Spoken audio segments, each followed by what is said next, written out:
My name is Jessica Caldas. I'm an Atlanta-based artist. I have a multidisciplinary practice and work generally around gender-based issues and social justice. I am half Puerto Rican, and I sort of joke a lot because I think I'm a terrible Puerto Rican, but it's not my fault.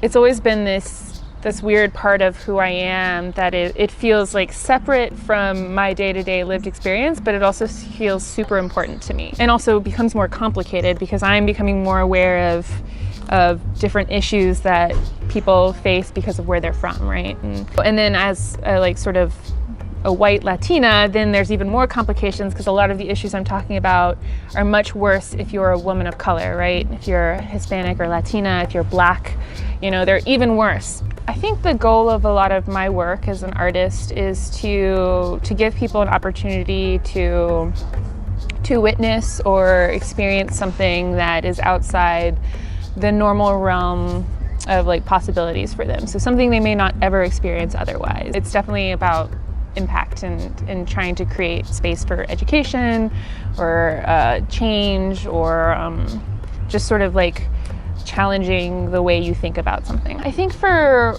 women's issues and the sort of most pressing things that are kind of bearing down on us right now, they kind of revolve around sexual assault and women's agency in public space, basically. And people are very confident now in sharing their stories in ways that they haven't been in the past. And that's really great and really important because I think that story sharing, that ability to talk about your experiences is really kind of what helps people change the needle on issues, right? As an artist, my work does that. And then as an activist, it's really storytelling that helps people kind of make change. So a few years ago, I started doing policy work at the Georgia legislature, and I really was primarily working around bills that dealt with sexual assault. And so what I ended up doing is, with a bunch of other advocates, is I went to the Capitol and basically told my story as a rape survivor to every Republican lawmaker at the Georgia Capitol, because those were the ones who really had the power to move the bill. And lawmakers don't really know that. They don't understand. Most of our lawmakers are old white men.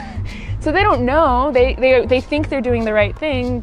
But again, it's about going to the Capitol, telling them stories and explaining to them via that lens that they don't have access to why what they're doing is not right.